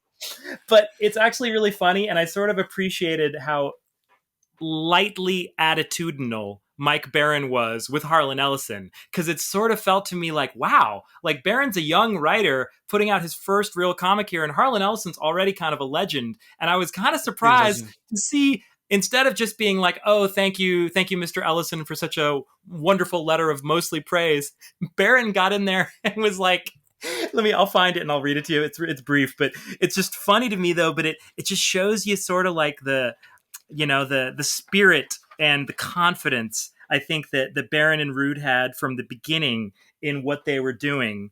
And it's really fun to see their voices there too. Here, I'm gonna find that letter. Okay. So this is the thing about getting the original issues, is that one of the things I love about the letter column, particularly in those first comics, the indie comics, is that they actually use the comic letter column as just a forum. Yes. It wasn't like, if you read the Marvel stuff or the DC stuff, it depends on the book. They might have a really good kind of like back and forth, and it's mainly like there's a good job of that in Vertigo books, but you see that in the 70s or 80s comics, even in the 60s comics, where they were like these kind of like interesting, it's a true discussion. Like, it wasn't just PR, like sucking the dick of the creators kind of stuff that you see in most of this stuff. I think that's why it's always good, in my opinion, if you get the older books. Dark Horse stuff did this. Like, I always talk about how the Grendel, like the editorial for that is fascinating. Also, you mentioned like Harlan Ellison wrote in. There's a lot of big writers who would write in, or people who went on to become big writers. I remember, I think like Kurt Busiek writes in on like either Nexus or like Grendel in the letter column when he's still reading or whatever. It's just really that's the thing about buying the original issues that you don't get from getting the omnibus. I understand it might be hard to track down. Yeah, but if you can get those, you get them. Yes. Go online, folks, and you can easily find these Nexus issues. They're not expensive, and the letter columns really add so much context. And also, there's editorials in all the Capital issues from Richard Bruning, who is the art director and the editor when they're with Capital. And he's incredibly gracious when the book switches over to First. Richard Bruning writes in a really sweet, kind of poignant letter, which they publish in the first issue from First.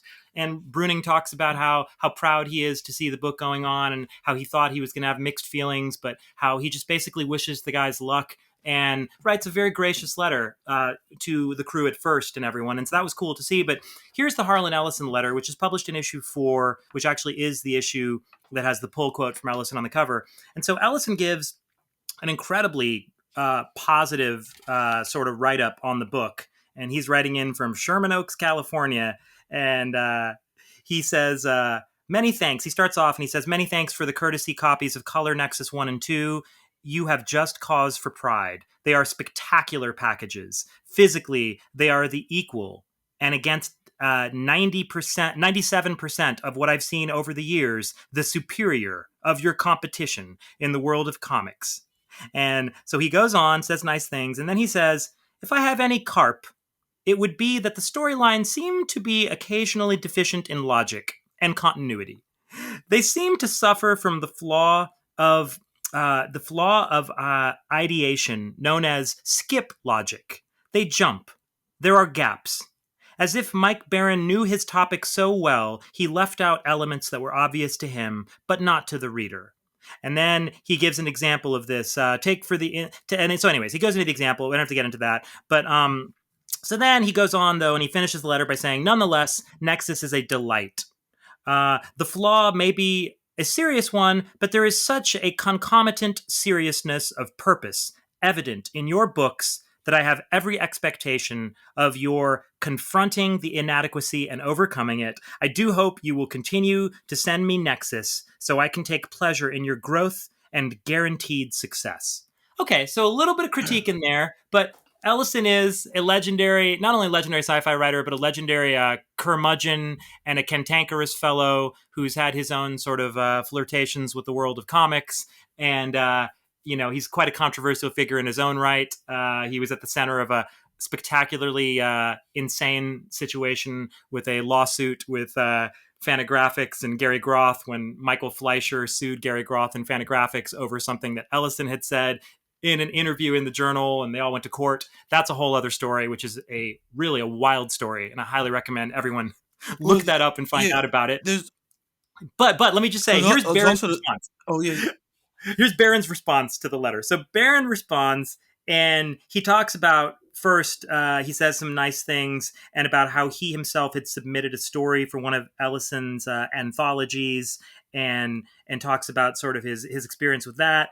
And then at the end, Baron says, the one thing that I've learned about our characters since I began chronicling their adventures is that any given story raises more questions than it answers.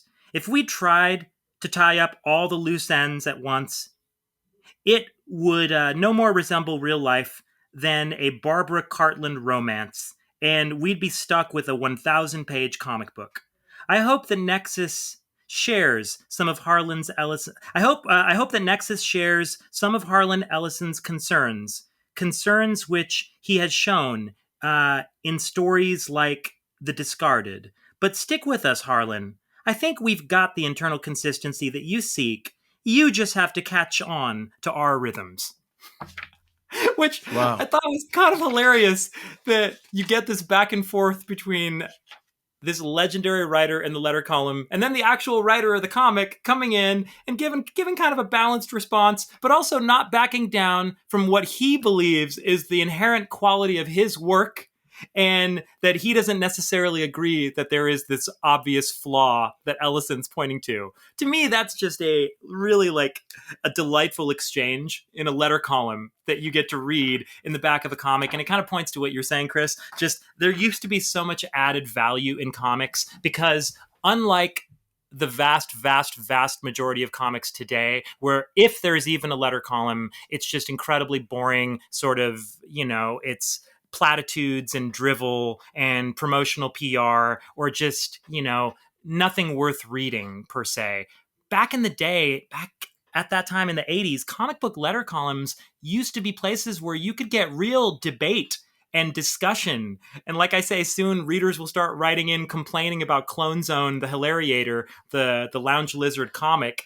And it's really kind of funny where you get to see these battles play out in the letter column. And that's something that's just so absent from comics today. And I think comics are so much poorer for it, but it's such an extra value to these original issues. And it also gives you an insight into the personalities and the worldview of Rude and Baron, because they both chime in at times into the letter column to answer some of these letters.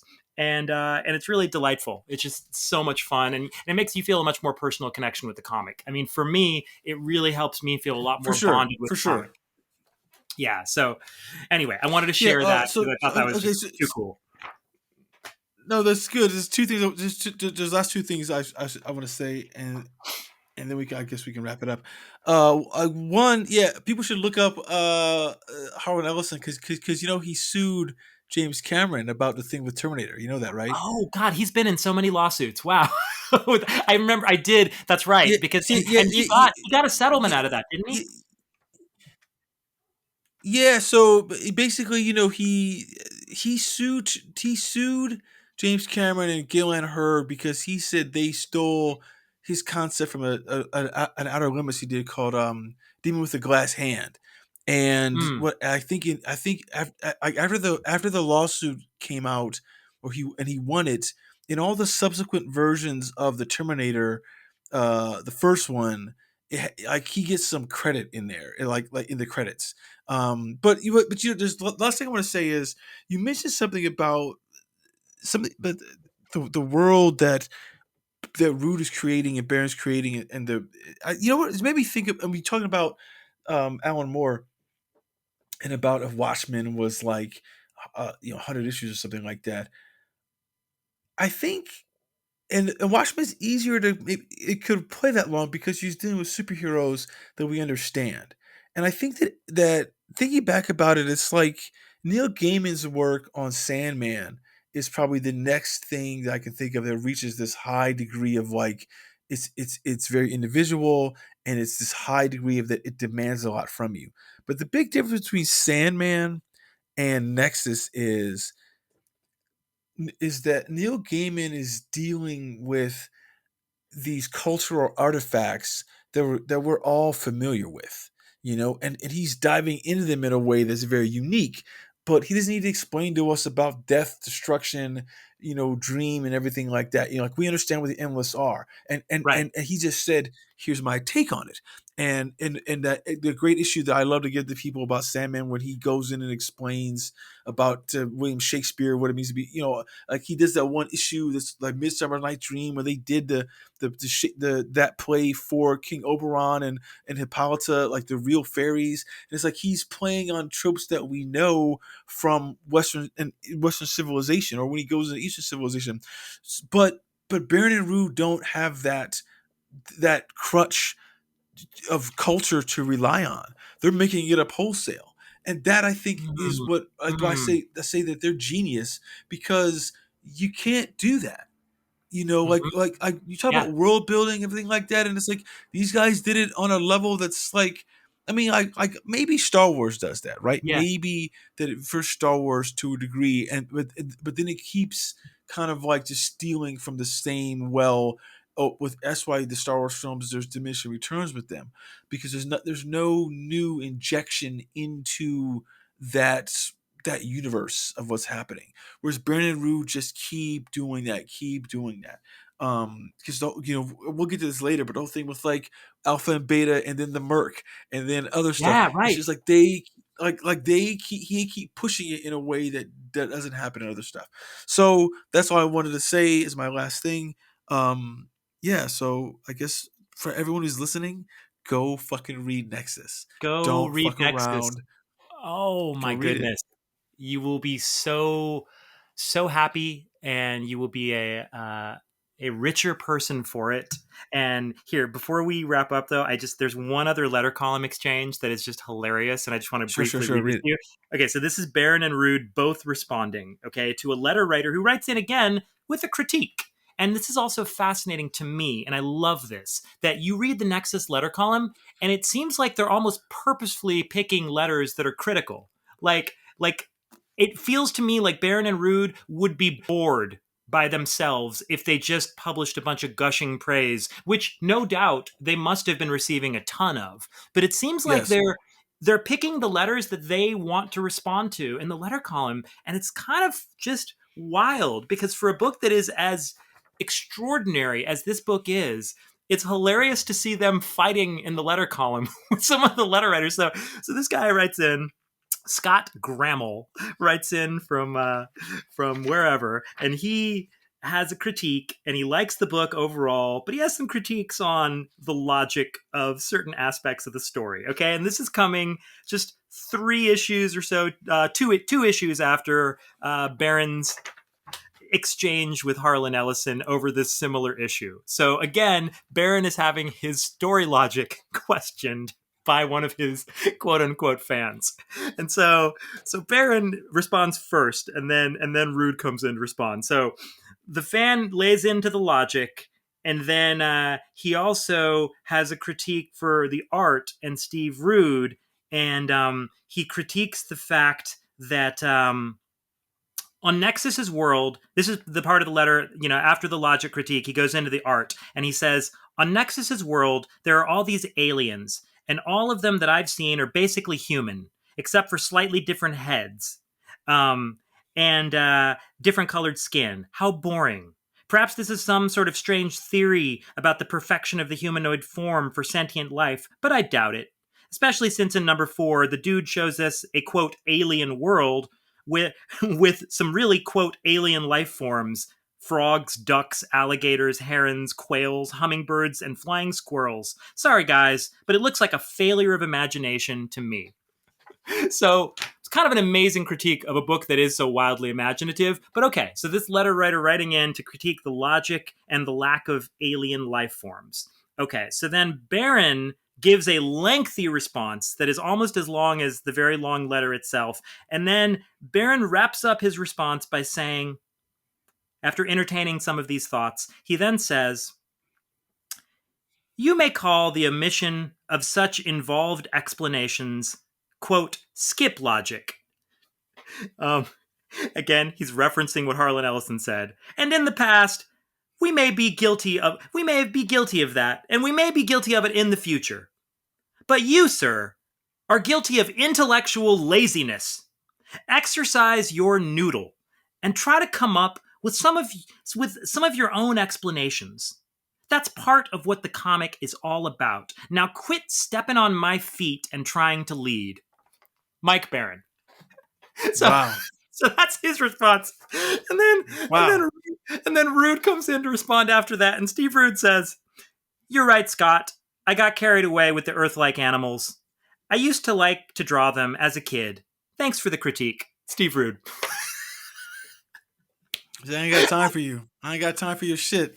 That's hilarious. That's fucking hilarious. So funny. I love both responses. Like I love how playful these guys are in the letter column. I just think this book is it is such a wild ride, and like it invites a lot of thought, clearly, because it is such a thoughtful book. But man, if you've been listening to us for the last 90 minutes talk about this book, we could easily go on for another 5 hours about just the incredible stuff in this story.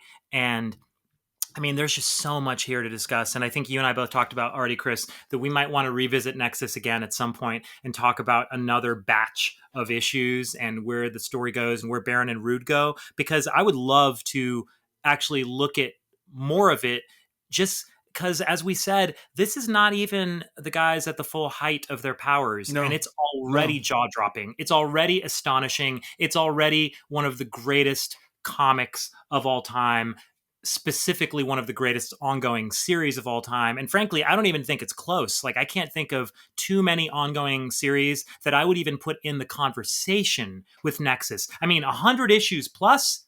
I mean, it's ridiculous how good. Yeah. I mean, it's probably just Sandman and maybe Stray Bullets are the only two long-running books I can think of that are so kind of like this unique vision of the creator.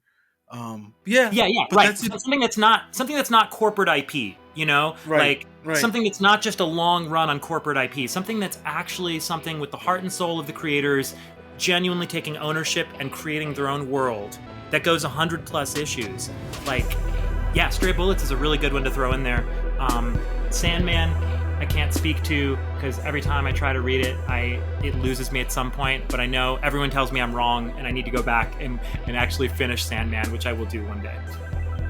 Yeah.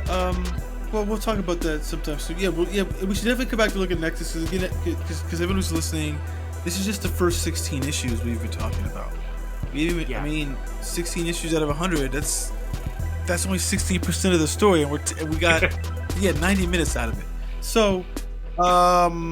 That is Comics Will Rot Your Brain for this week, and we will be back next week with something new to talk about. We're not sure yet, but something new. All we can tell you is that it probably won't be a new comic. That's all we can say. Yeah, it won't be. All right, everyone. We will see you next week. All right. Thank you, Chris. Have a good day.